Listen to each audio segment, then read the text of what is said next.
আসসালামু আলাইকুম ওয়া রাহমাতুল্লাহি ওয়া বারাকাতুহু। সুপ্রিয় দর্শক, সকলকে আমন্ত্রণ আমাদের আজকের আয়োজনে। শুরু করছি সুন্দর জীবনের জন্য। সুপ্রিয় দর্শক, চলছে শাবান মাস। এই শাবান মাস নিয়ে রাসূল সাল্লাল্লাহু আলাইহি ওয়াসাল্লাম বলেছেন, মাসটি হলো রমজান মাসের উৎসাহ উদ্দীপনার মাস।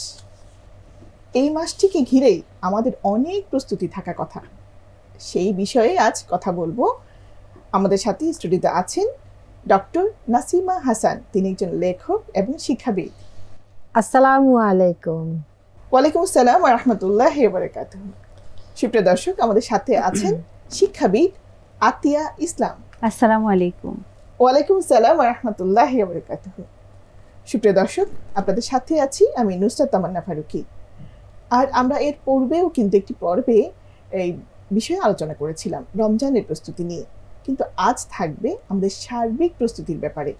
সেই সাথে থাকবে আমাদের যে মধ্য রজনী, শাবানের মধ্য রজনী নিয়ে রাসূল সাল্লাল্লাহু আলাইহি ওয়াসাল্লাম আমাদেরকে যে দিক নির্দেশনা দিয়েছেন এবং পুরো মাস জুড়ে রাসূল সাল্লাল্লাহু আলাইহি ওয়াসাল্লাম কী করতেন সমস্ত বিষয়ে আলাপ হবে। শুরুতেই চলুন জেনে নিই যে নিসফে মিন শাবান অর্থাৎ মধ্য শাবানের রজনী বলতে আমরা ঠিক কী বুঝি এবং এটা সম্পর্কে ধারণা আমাদেরকে দিবেন নাসিমা আপা। জি, ধন্যবাদ। মধ্য শাবানের রজনী মানে শাবান মাসের ঠিক মাঝখানে যে ডেটটা, তার মানে 15 তারিখ, শাবান মাসের 15 তারিখ। এটার যদি গুরুত্ব নিয়ে আমরা চিন্তা করি, অবশ্যই শাবান মাসের যে গুরুত্ব সেটা অনেক বেশি।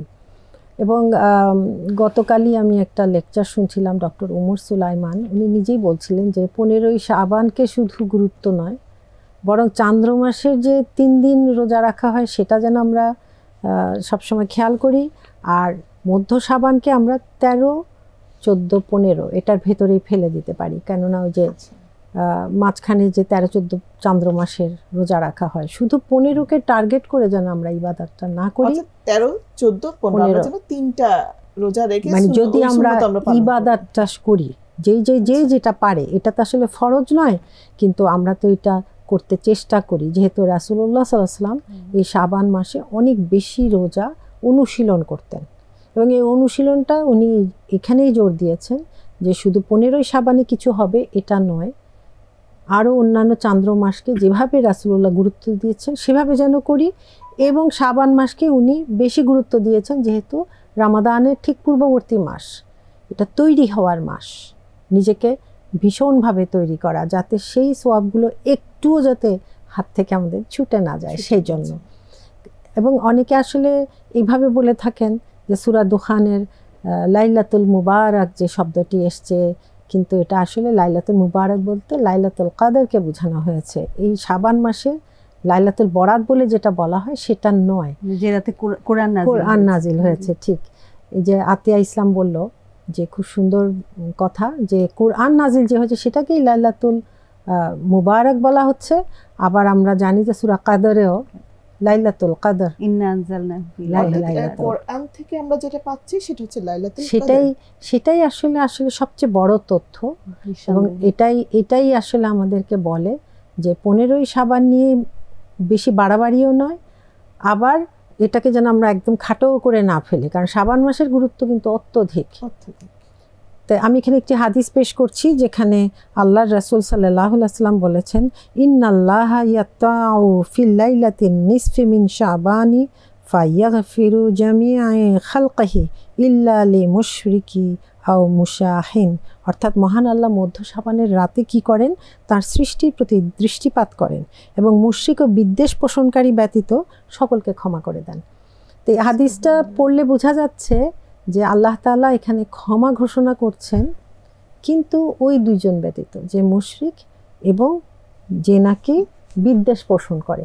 এবং এই হাদিসটি আমরা হিংসা বলতে পারি, হিংসা বিদ্বেষ যেটাই আমরা বলি, যে মনে যে আমরা পোষণ করি আরেকজনের জন্য, সেটা এখানে একটু বলে নেই যে হাদিসটা আবার যারা হাদিসের উপরে যারা বিশেষজ্ঞ তারা আবার এটাকে যাচাই করে বলেছেন যে এই হাদিসটি প্রায় 8 জন সাহাবী বর্ণনা করেছেন একটু শব্দের হেরফের করে, মানে যার মর্মার্থ একই। এবং তারা কে আবু মুসা আশারি, তারপরে আব্দুল ইবনে আমর, আবু হুরায়রা, আয়েশা রাদিয়াল্লাহু আনহা, আবু বকর সিদ্দিক রাদিয়াল্লাহু আনহু, এটা সনদ দুর্বল হলেও এটা হাসান এবং সামগ্রিক পর্যায়ে সহিহ। তো এখানে আমি একটু বলি যে বিশেষ করে হিংসা বিদ্বেষের কথা বলা হয়েছে। মুশরিক তো ঠিক আছে, আমরা এটাও খেয়াল করতে হবে যে আমরা কোনো মতেই যেন শিরকি কোনো কিছু আমরা করে না ফেলি। হ্যাঁ, কাজে এটার জন্য আমাকে জ্ঞান দরকার। এটা আমি একটু অ্যানালাইসিস করছি যে এই হাদিসটা, যে এই রাত বরকতময়, এই রাতে আল্লাহ তাআলা বান্দাদের ক্ষমা করে দেন এবং বান্দারা যেন শিরক এবং বিদ্বেষ বর্জন করে। ঠিক আছে, এটা খুবই গুরুত্বপূর্ণ। এই হাদিস থেকে আমরা এটা জানলাম এবং পরবর্তীতে আমরা আরও আসলে এটা জানবো।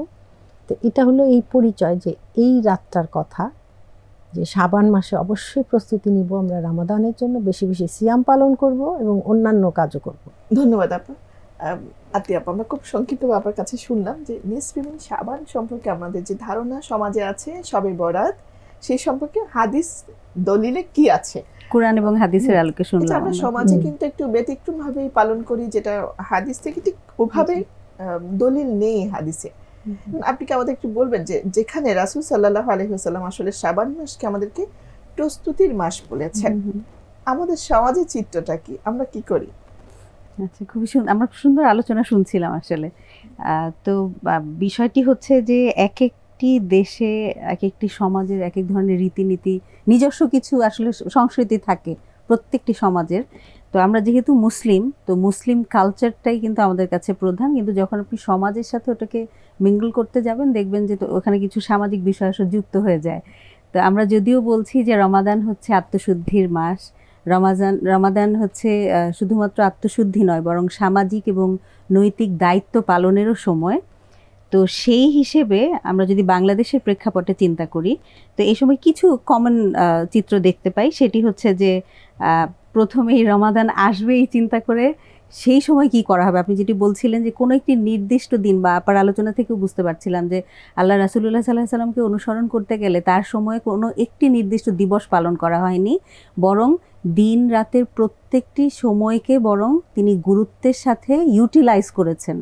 হ্যাঁ, তো সেটি কিভাবে করেছেন? শাবান মাস যেহেতু রমাদানের আগে, উসামা রাদিয়াল্লাহু আনহু একবার এসে রাসূলুল্লাহ সাল্লাল্লাহু আলাইহি ওয়াসাল্লামকে বলছেন যে আপনাকে আমি কখনো অন্য কোনো সময় বছরের এত বেশি ইবাদত করতে দেখি না। তিনি মানে উৎসুক হয়েছিলেন জানতে যে কেন। তো রাসূলুল্লাহ সাল্লাল্লাহু আলাইহি ওয়াসাল্লাম তখন বলছেন যে আল্লাহর কাছে সেই সময়টি প্রিয় যখন সবাই এই ব্যাপারে উদাসীন থাকে, কিন্তু তার কোনো এক বান্দা বা যেই বান্দারা তাকে বেশি বেশি স্মরণ করে।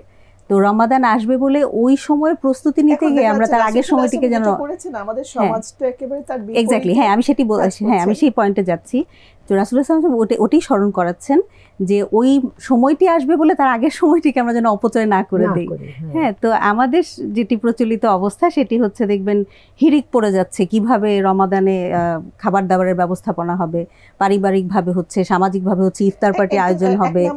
হ্যাঁ, জি, হ্যাঁ, খাবার সবচেয়ে বড় জিনিস। যেহেতু খাবারের ব্যাপারে রেস্ট্রিকশন, সেহেতু সেটির মজুদদারি পারিবারিকভাবেও বলুন, ঘরের ভেতরেও হবে, গুদামজাত হচ্ছে, মানে জমানো হচ্ছে জিনিসপত্র, বেশি বেশি তেল কেনা হচ্ছে, ভাজা পোড়া হবে, তারপরে হচ্ছে দোকানে, রেস্টুরেন্টে, সব জায়গায়।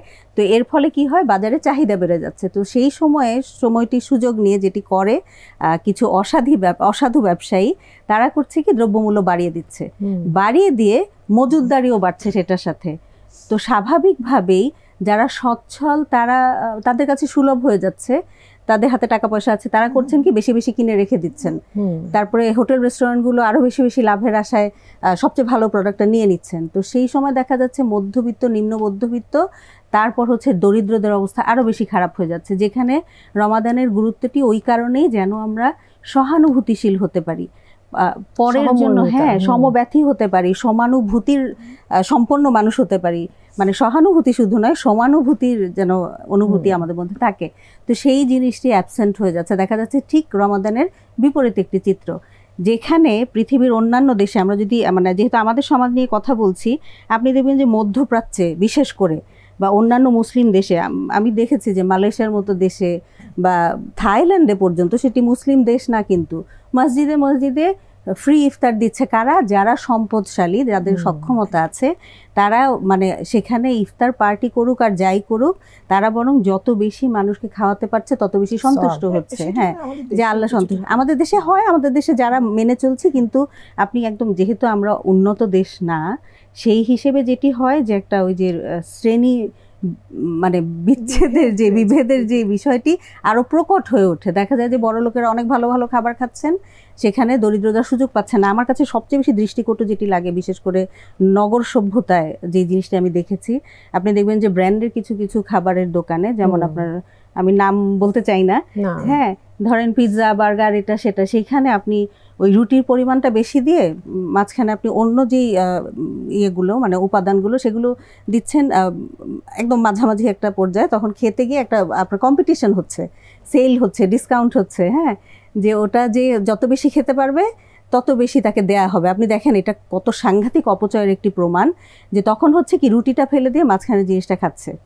হ্যাঁ, এটা কিন্তু সাংঘাতিক একটা বিষয়। আমি জানি না এটা নিয়ে মানুষ কতটুকু চিন্তা করে। তখন আপনার ওই মানে আটা সর্বস্ব যেই অংশটি, এটি ফেলে দেওয়া হচ্ছে ডাস্টবিনে। পরিবেশ তো জঘন্যভাবে মানে নোংরা হচ্ছে। উপরন্তু যেটা হয় যে একজন গরিব মানুষ, আপনি দেখবেন যে আমাদের দেশে এমনও অবস্থা হয় যে রোজার সময় ওই যে উচ্ছিষ্ট খাবারের জন্য পর্যন্ত গরিবরা ঘুরতে থাকে। কারণ আমাদের তো আসলে দরিদ্র লোকের সংখ্যা বেশি, ভিক্ষুকের সংখ্যা বেশি। তো এসে তারা ওই উচ্ছিষ্টটা খাওয়ার মতো অবস্থা থাকেন। আপনি তাকে ডাস্টবিনেই দেন আর প্লেটেই দেন, তাই না? আপনি তো দিচ্ছেন তাকে, আপনি যেটা পরিত্যাগ করছেন, মানে হোটেল রেস্টুরেন্টগুলো ওরা খেয়ে খেয়ে ফেলে দিচ্ছে, সেটা নিয়ে আবার ওখানে এনে জমাচ্ছে। যেটা কিনা আমাদের রোজার যে শিক্ষা, রমজান একদম একদম কন্ট্রোভার্সিয়াল এটার সাথে, হ্যাঁ, কন্ট্রাডিক্টরি বলা যায়। এবং এটা নিয়ে আমরা আসলে চিন্তা করছি না। হ্যাঁ, কিচেন থেকে শুরু করে আপনার মানে ঘরের কিচেন বলুন, ডাস্টবিন বলুন, রেস্টুরেন্টের কিচেন বলুন, হ্যাঁ, তারপরে সেগুলো রাস্তায় থ্রো করা হচ্ছে, রাস্তাঘাট নোংরা হচ্ছে। অথচ রমাদান ছিল সবচেয়ে বেশি পরিচ্ছন্নতার সময়। আত্মার পরিশুদ্ধি যেরকম প্রয়োজন, সেরকম পরিচ্ছন্নতা বাহ্যিকভাবে পরিবেশের মধ্যে থাকার কথা ছিল, সেটি হচ্ছে না কোনোভাবে। একটু আপনার কাছে আসি, এই যে সমাজচিত্রের কথা বলছেন, যে মানে রাস্তাঘাটে যেখানে আমরা সংযমী হওয়ার কথা ছিল, যেখানে আমাদের একটু খাবার বাড়তি হলে সেটা আরেকজনকে খাওয়ানোর কথা ছিল, সেই জায়গা থেকে আমরা হয়ে গেলাম কি রমজান মাস উপলক্ষে বাড়তি অসংযম, বাড়তি আমাদের মজুদদারি। এই যে বিষয়টা, যেটা কিন্তু আপা বলছেন যে আমরা যদি কম কিনতাম শুরুতে, তাহলে বাজারে পণ্যটা থেকে যেত, তাহলে গরিব মানুষের কম পড়তো না, দ্রব্যমূল্যের ঊর্ধ্বগতিটাই ভাবে ভারসাম্য থাকতো একটা। আপনার কাছে আসি, আপা হাদিস কোরআন আমাদেরকে কি বলেছে? তাহলে অবশ্যই হাদিস কোরআন যদি যাই, তাহলে আমরা দেখতে পাবো কি যে কাজগুলো আমরা করছি, হ্যাঁ, এই যে শাবান মাসটা তো যেহেতু আমি বলছি অনুশীলন, এখন থেকেই আমার রসনার সংযম করতে হবে, কি কথা বলায় এবং খাওয়া দুটোই। খুব চমৎকার কথা বলেছেন, কথা বলাতেও আমাকে সংযম রাখতেই হবে, কারণ এটা তো রাসূলুল্লাহ শিক্ষা। আর রমজানের তো এটা বিশাল শিক্ষা। আল্লাহ তাআলা বলেছেন না যে তোমার শুধু উপবাসে আল্লাহর কিছু যায় আসে না, যদি তোমার এই মানে তুমি চগলখুরি করেছো, এটা করেছো, হ্যাঁ, সব দিক থেকে যদি আমি সমস্যার সৃষ্টি করে শুধু না খেয়ে থাকি, ওটা কিন্তু আল্লাহ তাআলা বলছেন আমার প্রয়োজন নেই। তাহলে সেই প্রয়োজন আল্লাহর নেই যখন, তা আল্লাহর জন্য যদি আমরা সিয়াম পালন করি, তাহলে আমরা কেন সচেতন হব না? সেটা হলো প্রথম প্রশ্ন। আর একটা দ্বিতীয় ব্যাপার হলো কি, এটা বারবার স্মরণ করা যে অপচয় করা যাবে না, সহমর্মিতা, সমব্যথী হতে হবে। এবং রমজানের এই বিশাল শিক্ষা সামনে রেখে শাবান মাস থেকেই যাতে আমি যদি দেখি আমার পরিবারে এগুলো হচ্ছে, এখন থেকেই আমরা আসলে কন্ট্রোল করতে হবে। এবং কোরআনে বলা হচ্ছে অপব্যয়কারী, অপচয়কারী শয়তানের ভাই। আমরা কিন্তু সচেতনভাবে কেউ শয়তানের ভাই এই আখ্যাটি পেতে চাই না, হতেও চাই না, কিন্তু কর্মে কিন্তু হচ্ছে, আমাদের অজান্তেও হচ্ছে, আবার জেনে শুনেও হচ্ছে। অদ্ভুত লাগে। এই যে মানে বেশি দূর না, এখান থেকে একটু কক্সবাজার গেলে দেখা যায়, একটু ভালো হোটেলে যদি তুমি যাও, দেখবে সকালে তো রুমের সাথে ইনক্লুডেড সকালের নাস্তাটা, সেখানে কিন্তু বারবার লেখা আসছে, আমি যেটাতে ছিলাম নাম বললাম না, যে যতটুকু খাবেন, যেটা বাংলা করলে এরকম দেখে, ততটুকু নেবেন, আপনি যা খুশি তাই খেতে পারেন, কিন্তু যতটুকু খাবেন ততটুকু, প্রয়োজনের অতিরিক্ত, হ্যাঁ, প্রয়োজনের অতিরিক্ত। কারণ তারপরে এক জায়গায় স্ক্রল করে আসতেছে বারবার যে অপচয়কারী শয়তানের ভাই। তারপর দেখাচ্ছে ওয়ার্ল্ডের কোন কোন জায়গায় মানুষ না খেয়ে আছে, কত পার্সেন্ট। এটা যদি আসলে আমরা বাচ্চাদেরকে একটু ছবি দেখাই, যে আজকে যে আমি না খেয়ে আছি স্বেচ্ছায়, এই যে শাবানে আমি ট্রেনিং নিচ্ছি রোজার, এই ট্রেনিংটা শুধু না খাওয়ার নয়, সমব্যথী হওয়া, যে আমি ওর জন্য তাহলে কিছু সঞ্চয় করি, সেটা টাকার ফর্মে হোক, যেই ফর্মে হোক, তাকেও আমি সাহায্য করব, এটাও করব।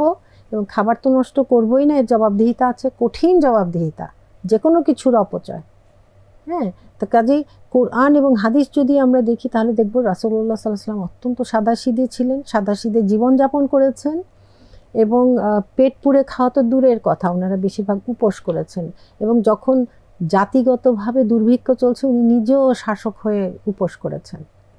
তো এই শিক্ষা যদি হয় আমরা তাঁর উম্মাত, আমরা কোনোভাবেই এই যে আতে ইসলাম আমাদেরকে যে চিত্রটি তুলে ধরলো এটা একটি অংশে আমরা দেখতে পাই মুসলিম উম্মারিতে একটি অংশ এটা করছে। আমি বলছি না ইন জেনারেল সবাই করছে, আসলে সবাই করছে তাই না, অনেকেই আছে অনেক অনেক পরহেজগার, এগুলো কোনোটাই করছে না, কিন্তু তারা কষ্ট পাচ্ছে, থামানো যাচ্ছে না, এটা আমাদের সচেতনভাবে হতে হবে।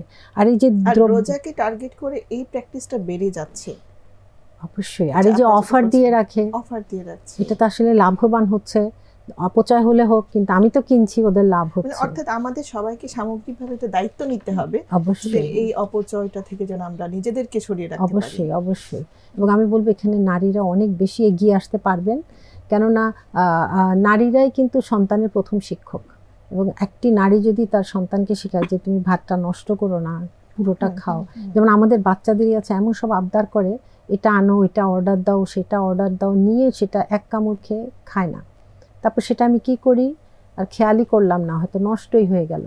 হ্যাঁ, তো এই যে জিনিসটি নষ্ট হলো, অনেক পিতামাতাকে আবার আমি দেখেছি কাছে থেকে বাচ্চা যেটা খেতে পারেনি তখন তারা শেয়ার করে খেয়ে শেষ করে ফেলে, মানে জিনিসটা ফেলে দেয় না।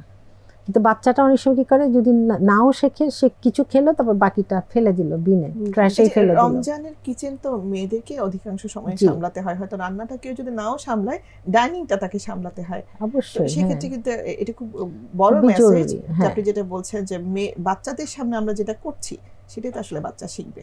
হ্যাঁ, এবং হ্যাঁ আমরা চাইবো যে তারাও আসলে অপচয় থেকে বের হয়ে আসুক, শয়তানের ভাই আমরা কেউ হতে চাই না।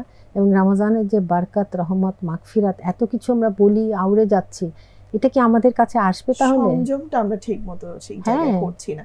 আপনার কাছ থেকে আসি আপা, যে সমাজের চিত্র বলেছেন এখান থেকে আসলে উত্তরণের কি পরামর্শ আপনার? আচ্ছা, আমরা আমাদের আলোচনায় অনেকটাই চলে এসছে এর মধ্যে, যে আসলে আমরা রমাদানকে আমাদের সমাজে যেভাবে উদযাপন করি সেটি মাঝে মাঝে আপা যেটি বলছিলেন যে সবাই না, কিন্তু একটি বেশ অধিকাংশ মানুষ এভাবেই করছে। এবং আমি একটি সমাজে আছি বলে আরেকটি সমাজও কিন্তু আমার হিসেবের বাইরের না। হ্যাঁ, যেমন একটি প্রতিবেশী রাষ্ট্র, আমরা যদি প্যালেস্টাইনের কথাই বলি বা ইথিওপিয়ার কথা বলি, মানে আরও বাইরে যারা প্রতিবেশী, সবাই তো আসলে আমরা প্রতিবেশী, তাই না? তো আমার এই যে আত্মসংযমের, অবশ্যই যে আত্মসংযমের যে প্র্যাকটিসটি সেটি শুধুমাত্র ব্যক্তিগত পর্যায়ে নয়, তাই না? যে এখানে তিনভাবে আসলে উত্তরণের পথ আল্লাহ আমাদেরকে করে দিয়েছেন। একটি হচ্ছে মানসিক, আরেকটি হচ্ছে শারীরিক, আরেকটি হচ্ছে যে আপনার নৈতিক, হ্যাঁ, স্পিরিচুয়াল যে ডেভেলপমেন্ট, যে আমি আত্মার দিক থেকে পরিশুদ্ধ কিভাবে হব, যখন আমার মধ্যে মানবীয় গুণাবলীর বিকাশ ঘটবে, যখন আমি নিজেকে বেটার মুসলিম হিসেবে তৈরি করার চেষ্টা করব। এটি শুধু আমার সালাত বা সিয়ামের মাধ্যমে হবে না। ইসলাম যেহেতু একটি জীবন ব্যবস্থা, এর প্রত্যেকটি স্টেপ আমাকে সেই সংযমের শিক্ষা দেয়, এবং সেই সংযমের যে ট্রেনিং সেশন, ইন্টেন্সিভ ট্রেনিং, সেটি যে রমাদানে হচ্ছে, এটি পারিবারিকভাবে, সামাজিকভাবে এবং রাষ্ট্রীয়ভাবে প্র্যাকটিস করতে হবে, যেটি একটি আনুষ্ঠানিকতা নয়, বরং এই অনুষ্ঠানকে সফল করতে হলে চারটি বিষয়ের প্রতি নজর রাখতে হবে। একটি হচ্ছে এর উদ্দেশ্য কি, আমরা বলছি যে তাকওয়া অর্জনের মাস। হ্যাঁ, তো সেই তাকওয়ার অর্থটি বুঝতে হবে যে আল্লাহ সচেতনতা, আমি যেই কাজই করি না কেন, আমার পরিবারের মানুষের সাথে, সমাজের মানুষের সাথে, তাদের প্রতি আমার যে দায়িত্ব, আমার উপর তাদের যে হক, দান সাদাকার যে প্র্যাকটিস, এবং আমার যা আছে তা অন্যের সাথে শেয়ার করে আমাকে জীবনযাপন করতে হবে, সেই শিক্ষা, আমার মধ্যে নৈতিকতার শিক্ষা। আপা যেটি খুবই ইম্পর্টেন্ট কথা বলছিলেন, যে প্রয়োজনের অতিরিক্ত কথা বলা, বা যেই কথাটি আমার বললে কোনো লাভ হচ্ছে না, অন্যের উপকার হচ্ছে না, আমি সেটা বলতে যাব কেন? সেই ক্ষতি থেকে নিজেকে বাঁচালে বরং অন্যে আমার হাত থেকে বাঁচবে। হ্যাঁ, আরেকটি হচ্ছে অনুষ্ঠানটির নিয়মকানুন জানতে হবে। হ্যাঁ, যে কোরআন হাদিস না জানলে আমি নিয়মটা জানবো না, আমি অনুষ্ঠানকে কীভাবে পালন করব, যে কারণে আপা ওই উদ্ধৃতিগুলো দিচ্ছিলেন। তো সেই অনুষ্ঠানের নিয়মকানুন মানা এবং জানাটাই যে যথেষ্ট নয়, বরং আমল করাটা জ্ঞানার্জনের চেয়ে বেশি ইম্পর্টেন্ট, সেটি বোঝার শিক্ষা দিতে হবে। হ্যাঁ সেটি সবভাবে হতে হবে, পারিবারিক পর্যায় থেকে শুরু করে রাষ্ট্রীয় পর্যায় পর্যন্ত ওই সুবিধাগুলোকে আপনার উন্মুক্ত করে দিতে হবে, যেন চলাফেরা আসা যাওয়াতে সবাই বুঝতে পারে যে রমাদান চলছে। যে কারণে আমি অন্যান্য দেশের কথা, হ্যাঁ জি, আর দুটো পয়েন্ট হচ্ছে যে অনুষ্ঠান থেকে দিতে চাওয়া শিক্ষাগুলো বুঝে শুনে মনে প্রাণে গ্রহণ করার মতো মানসিকতা তৈরির একটা প্র্যাকটিস করতে হবে। শেষ পর্যন্ত যেটি যে আমলের কথা যেটি বললাম, যে সেই শিক্ষাকে বাস্তবে প্রয়োগ করা, এটি আসলে অনুশীলনের উপায়। যে অনুষ্ঠানের সফলতা কিসের উপর ডিপেন্ড করছে সেটি যখন জানবো, পরিকল্পনা করতে হবে এক্স্যাক্টলি এই মাসে এক্স্যাক্টলি আপনার কাছে আসি আমরা সময় একেবারে শেষ পর্যন্ত আপনারা যদি এক বাক্যে আমাদের দর্শকদের এই 15ই শাবান নিয়েও আমরা অনেক মাতামাতি করি। সো বলবো যে শুধু 15ই শাবানে বরং পুরো শাবান মাস আমাদের জন্য অনেক বরকতের হোক। এটা রমজানের আগমনী বার্তা নিয়ে এসছে। আমরা কি করব, কোনো বিদাত নয়, কোনো মোমবাতি নয়, কোনো আতশবাজি নয়, হালুয়া রুটি নিয়ে যেন আমরা ইনভলভ হয়ে না যাই, বরং আল্লাহর রাসূল যে কোরআনে শিক্ষা দিয়েছেন সেই কোরআনকে অধ্যয়ন করে নিজের জীবনে প্রতিফলিত করা, বেশি বেশি দরুদ পড়া। আর আমি আরেকটি বলবো, ইবাদত ইবাদত ইবাদত, এবং ইন্টারনেটে আমরা যেন ডুবে না যাই। এই ইন্টারনেট আমাদেরকে একদম সময়ে খুবই অপচয় ঘটাচ্ছে, শুধু বাচ্চারা নয় আমরাও। জি, আল্লাহ আমাদের এখান থেকে, আমি মন থেকে দোয়া করি আমাদেরকে এবং আমাদের যারা দেখছেন তাদের সবাইকে এই ইন্টারনেটের সময় অপচয়ের থেকে আমাদেরকে রক্ষা করুন। আমি একটি ছোট্ট পয়েন্ট আপনার সাথে যোগ করি, যে সামাজিক যোগাযোগ মাধ্যম এখন তো আসলে একটা অ্যাডিকশনের মতো হয়ে গেছে। তো সেটিও আমরা যদি অল্প সময় ব্যবহার করি, কিভাবে ব্যবহার করব, হ্যাঁ ইউটিলাইজেশন, হ্যাঁ সেটাই হ্যাঁ আপাতত অলরেডি বললেন। হ্যাঁ সেই ক্ষেত্রে আপা যেটা বলছে সংযম, সমস্ত কথা জুড়ে আজকে সুপ্রিয় দর্শক আমরা আসলে অনুষ্ঠানে একেবারে শেষ প্রান্তে শেষ করতে হচ্ছে এখানে, যে আপার কথায় আসি। আপু বলেছেন আমাদের সমাজ চিত্র, এবং নাসিমা আপা বলেছেন যে আমাদের সংযম আমাদের প্রধান, যে আমরা যেই বিষয়টা আসলে রমজান মাসে করি সেটা হচ্ছে খাবারের সংযম। আর কোনো সংযমে আসলে খুব বেশি আমরা গুরুত্ব দেই না, কিন্তু আমাদের কথার সংযম, আমাদের অপচয়, যে খাবারের সংযম আমরা করছি কিন্তু তার পাশাপাশি করছি অসংখ্য অপচয়, এই বিষয়গুলো যদি আমরা একটু নজর দেই এই মাস থেকে, তাহলে ইনশাআল্লাহ দেখা যাবে আমরা কামিয়াব হব, আমরা সফল হব ইনশাআল্লাহ। ধন্যবাদ জানাই নাসিমা আপাকে, সেই সাথে ধন্যবাদ জানাচ্ছি আতিয়া আপাকে। সুপ্রিয় দর্শক আপনাদেরকে অসংখ্য ধন্যবাদ যারা আমাদের সাথে ছিলেন এতক্ষণ। ইনশাআল্লাহ দেখা হবে আগামী অনুষ্ঠানে। সে পর্যন্ত সবাই ভালো থাকুন, সুস্থ থাকুন। আসসালামু আলাইকুম।